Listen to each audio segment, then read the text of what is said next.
பாண்டவர் ஏது என்ன சுவாமி? என்ன பானுமதி சுவாமி கானகத்திற்கு சென்று 12 வனத்தையும் சுற்றி பார்ப்பதற்கு கணவன் எப்படி இருக்கிறாய் என்று கேட்கவில்லை. அந்த பாண்டவருடைய நிலைமை என்னவென்று கேட்கிறாயே பெண்ணே பானுமதி. அந்த பாண்டவருடைய நிலைமை என்ன தெரியுமா? என்ன நடந்தது?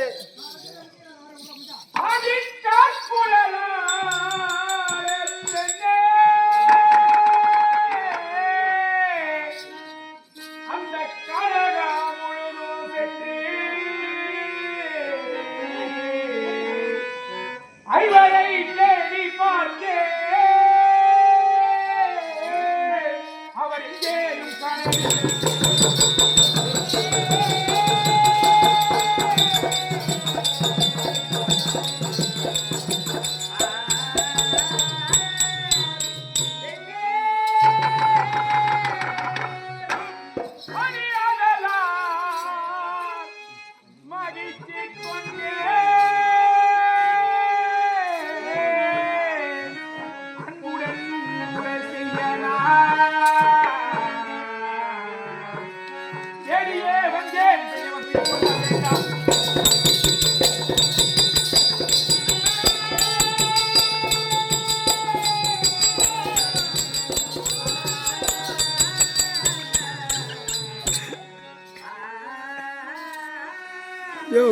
வாயா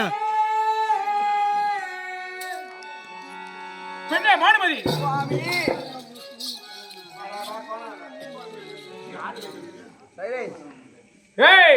சுவாமி இந்த வானத்திலே கருமேகம் சுருள் சுருளாக சூழ்ந்திருக்கும் அல்லவா?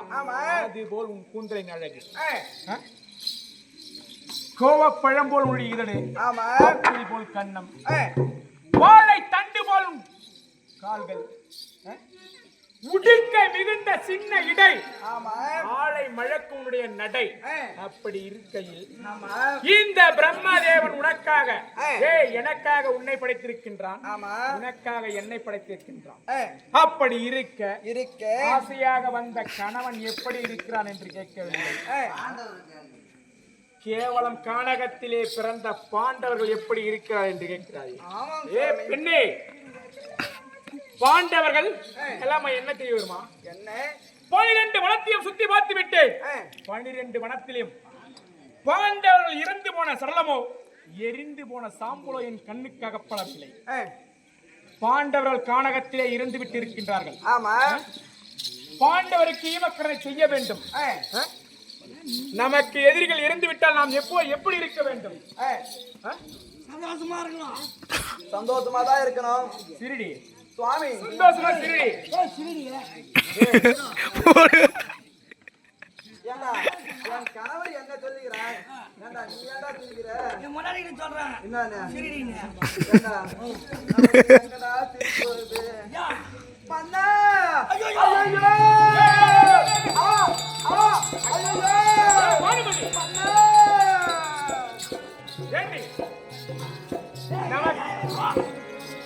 நமக்கு எதிரிகள் இருந்து விட்டால் நாம் எப்படி இருக்க வேண்டும்? சந்தோஷமா இருக்கணும். அதை விட்டு அறிவுரையை பயிற்சி காட்சி. உனக்கு அறிவு இருக்கின்றது அடி.